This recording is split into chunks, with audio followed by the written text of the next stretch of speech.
My parents didn't scream, didn't argue, didn't even look ashamed. They just sat across from me and calmly said they would raise my rent unless I became my sister's unpaid nanny for hours every evening, 2 weekends a month. They called it helping. Family. I called it what it was, coercion, dressed up as obligation. Most people break down when their own parents corner them like that. Me. Something inside me crystallized, quiet, cold, final. They thought I'd fold the way I always had. They had no idea I was already planning my exit or what I'd uncovered the night before. My name is Chloe Bennett, and for most of my adult life, I believed I had built enough distance from my family to breathe. Not escape. Just enough space to feel like my choices were mine. 6 years ago, when I moved into the small apartment my parents owned in the suburbs of Connecticut, it felt practical, affordable rent, close to work. My own quiet corner of the world. I furnished it piece by piece. A reading chair near the window. The soft rug I saved for the antique mirror I found at a weekend market. It wasn't glamorous, but it was mine, or so I thought. Growing up, my family always presented itself as warm, and functional holiday photos lined up along the hallway, matching sweaters at Christmas. My mother insisting tradition mattered more than convenience. But beneath that curated image lived an unspoken hierarchy. Serena, my older sister, was the one gravity bent toward, the one who needed more support, more attention, more understanding. When she married Ethan and had 3 kids, Ruby, Liam, and baby Ellie, the entire house rearranged itself around her life like planets around the sun. I didn't resent her. Not really. I just learned early that in our family, I was the capable one, the one expected to adjust, compromise, absorb. If Serena needed help, I gave it. If my parents needed a favor, I rearranged. If a boundary felt uncomfortable, I swallowed it. It was easier that way. But the thing about swallowing too much for too long is that eventually something catches in your throat. In the weeks before that family meeting, I had sensed a shift, a certain urgency in my mother's messages. The way she emphasized family responsibility in passing comments. Serena sounded exhausted every time we spoke. Her voice stretched thin as she talked about sleepless nights and Ethan's work trips. Still, I didn't imagine they were preparing to pull me back into the gravitational field I had spent years stepping away from. My job, ordinary by some standards, but hard-earned by mine, finally felt stable. I climbed through long hours, difficult clients, and endless reports to become the financial analyst I was proud to be.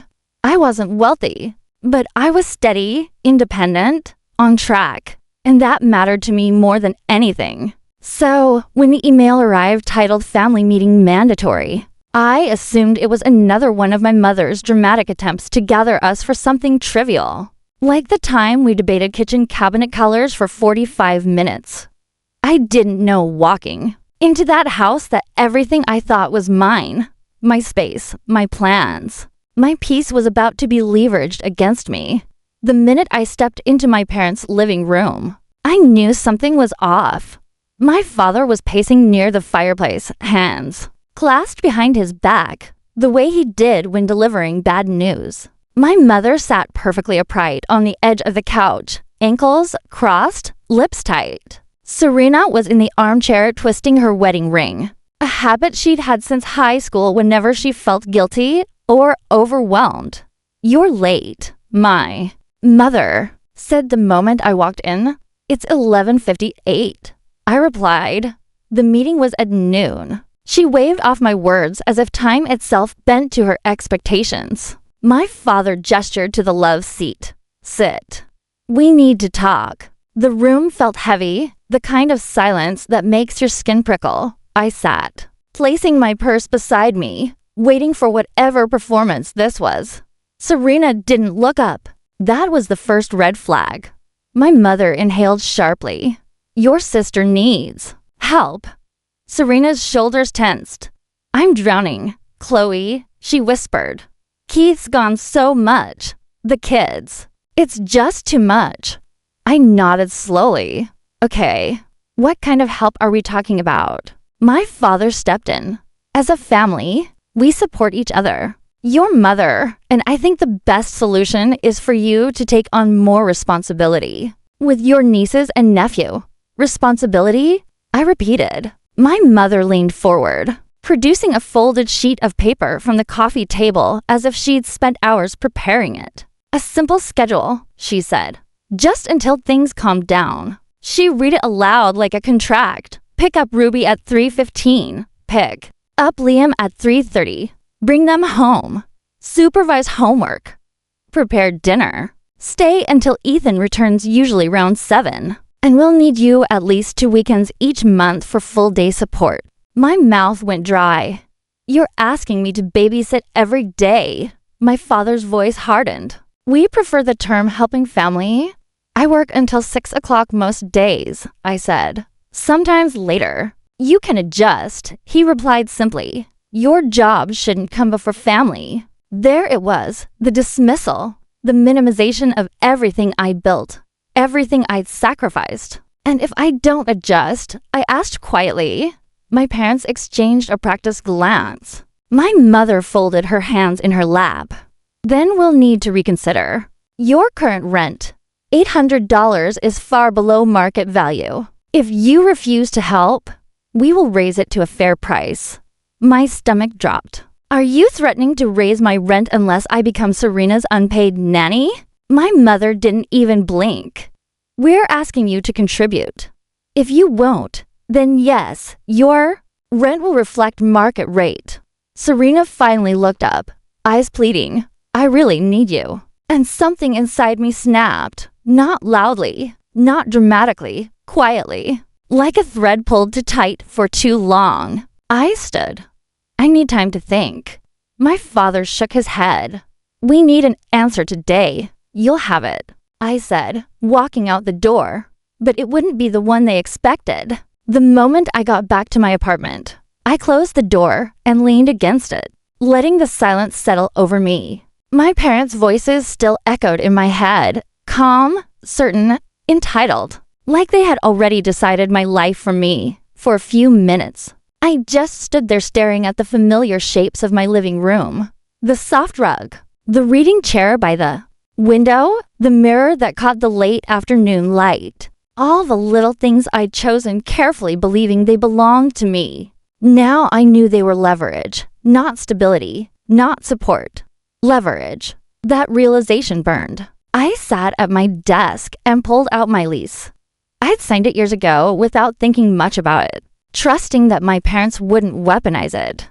But as I read through every line, my heartbeat shifted from panic to something slower, colder. They couldn't raise the rent immediately.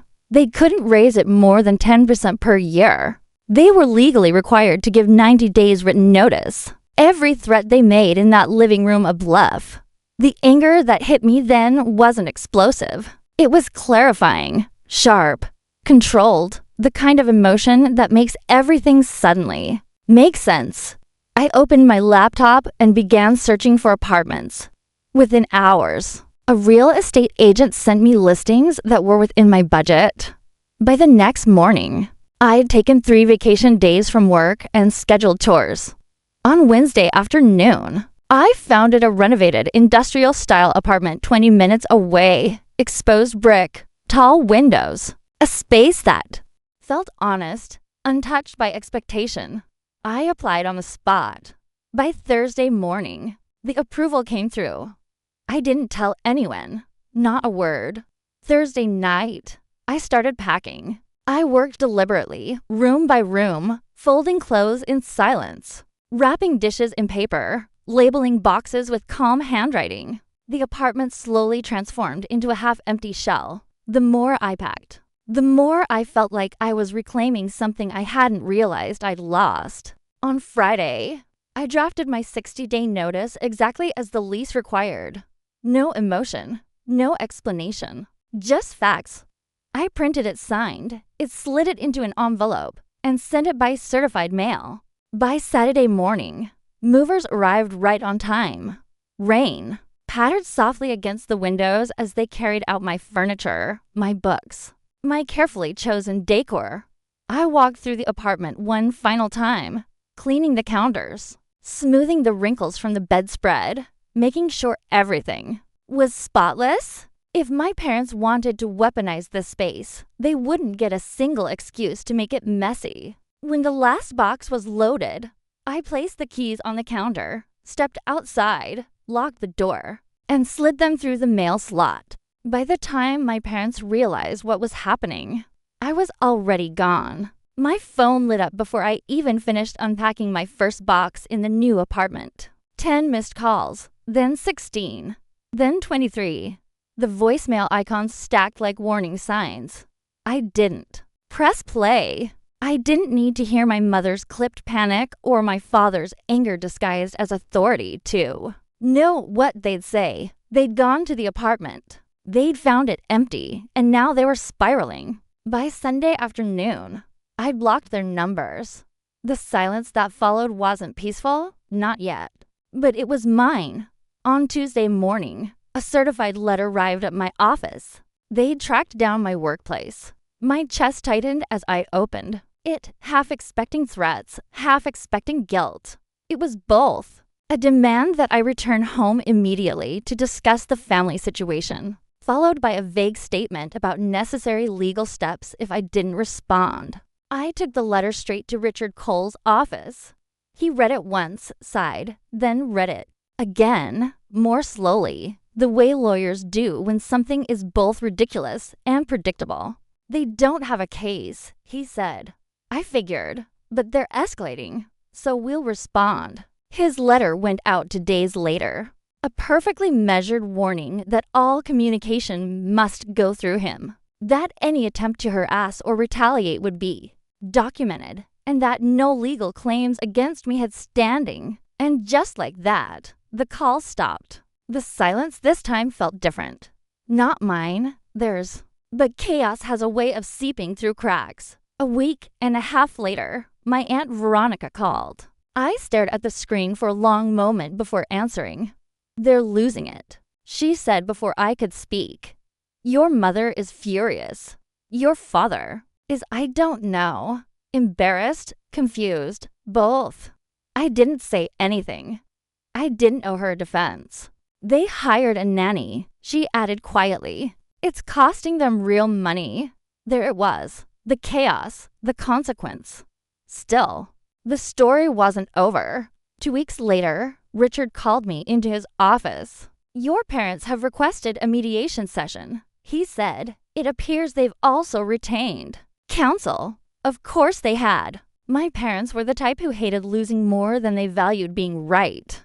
I could have refused, but a part of me wanted everything on record. I wanted the truth laid bare, not just in my memory, but in a room where no one could rewrite it later. The mediation was scheduled for a cold November morning at a business center near downtown. I arrived early, dressed in a dark navy suit, hair pulled back, hands steady. Richard walked beside me with the calm confidence of someone who'd handled far uglier family disputes.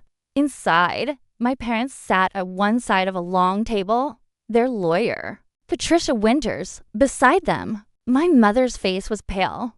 My father's jaw was tight. Neither looked at me. The mediator, an older man named Donald Hughes, cleared his throat and explained the rules.